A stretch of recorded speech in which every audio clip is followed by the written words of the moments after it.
Hello दोस्तों, राधे राधे। आप देख रहे हैं साकेत स्मार्ट स्टडी और मैं हूं आपका साकेत सर। तो आज हम बताने वाले हैं आपको रेखा रेखा क्या है, रेखा के क्या प्रकार हैं, तो सब बिंदु के बारे में बहुत ही डिटेल में हम बात करने वाले हैं। तो मेरा यूट्यूब चैनल आप जानते ही हैं, साकेत स्मार्ट स्टडी, जो हम class 6 to 10 and competitive exam की तैयारी करवाते हैं। तो आप लोग अगर class 6 to 10 and competitive exam के छात्र हैं तो वीडियो को लास्ट तक जरूर देखें और सब्सक्राइब जरूर करें। तो आज हम बताने वाले हैं कि आखिर ये रेखा होती क्या है, इसकी परिभाषा क्या है।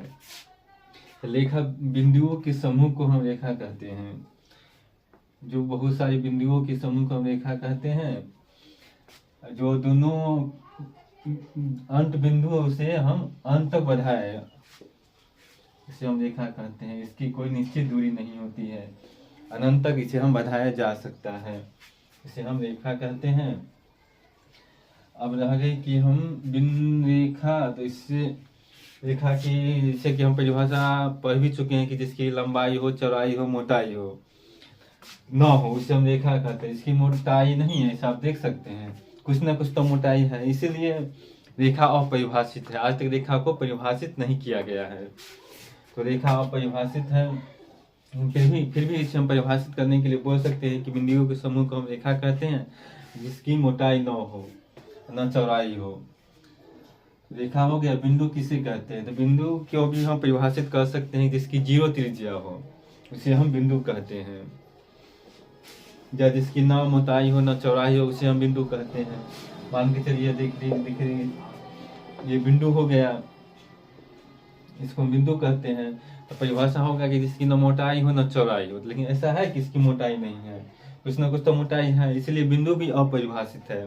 लेकिन इसे हम परिभाषित करने के लिए कह सकते हैं कि जिसकी 0 त्रिज्या हो, इसका कोई त्रिज्या न हो।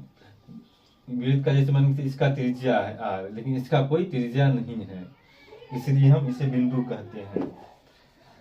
तो बिंदु को भी हम परिभाषित कर सकते हैं, लेकिन यह अपरिभाषित, इसे आज तक कोई सही से परिभाषित नहीं किया गया है, इसीलिए इसे हम बिंदु कहते हैं। रेखाखंड, रेखाखंड को भी हम परिभाषित कर सकते हैं जिसकी 2 अंत निश्चित बिंदु हो, आगे तक बढ़ाया नहीं जा सकता हो।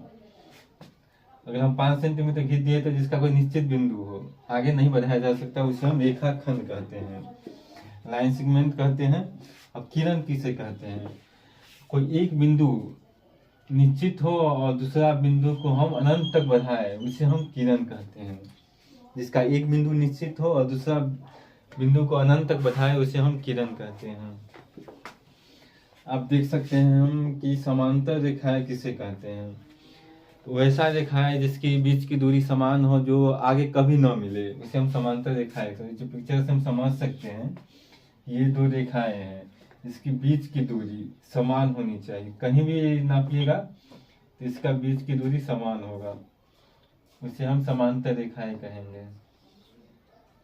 इसकी बीच की दूरी समान हो, जो कभी नहीं, आगे कितनों आगे बढ़ाइएगा समांतर रेखा के, ये कभी एक दूसरे को नहीं मिलेगा। मिल जाएगा तो इसे हम समांतर रेखा नहीं कहेंगे, ये कभी नहीं मिलेगा एक दूसरे को आगे बढ़ाने पे, इसी को हम समांतर रेखाएं कहते हैं। आप समझ गए कि समांतर रेखाएं किसे कहते हैं। इससे पहले भी हम कुछ सुनाना चाहते थे जो नहीं सुना पाए। आज की मेहनत ही कल की पहचान बनती है, जो आज मेहनत करेगा उसी का ही कल पहचान होगा। भाई हम आज मेहनत ही नहीं करेंगे तो कल हमारी पहचान कैसे होगा। आप देख सकते हैं कि समांतर रेखाएं जान गए। आप प्रतिच्छेद रेखाएं किसे कहते हैं, तो ऐसे रेखाएं जहाँ एक बिंदु पर मिले। अगर कोई रेखाएं हैं जो जहाँ मिली एक बिंदु पर, इसे हम प्रतिच्छेद रेखाएं कहते हैं। ये समझ गए। अब लंब रेखाएं किसे कहते हैं, तो ऐसी रेखाएं जिसका कोण 90 डिग्री का कोण बनाता है, उसे हम लंब रेखाएं कहते हैं। 90 डिग्री का कोण बना दिया तो इसे हम लंब रेखाएं कहेंगे। तो हम रेखा के बारे में आप लोग को बता चुके हैं कि आखिर रेखाखंड किसे कहते हैं, बिंदु किसे कहते हैं, रेखाखंड किसे, किरण किसे कहते हैं, समांतर रेखा किसे कहते हैं, प्रतिच्छेदी रेखाएं किसे कहते हैं, लंब रेखाएं किसे कहते हैं, ये सब आप लोग को बता चुके हैं। तो अगर वीडियो को अच्छा लगा हो तो लाइक करें, सब्सक्राइब करें, अपने दोस्तों में जरूर शेयर करें। अगला वीडियो में हम बताएंगे आपको कि कोण क्या होता है, कोण के प्रकार क्या है, कितने प्रकार के कोण होते हैं, इसकी परिभाषा सब अगले वाली वीडियो में हम आपको बताएंगे। इसी के साथ चलिए दोस्तों, राधे राधे।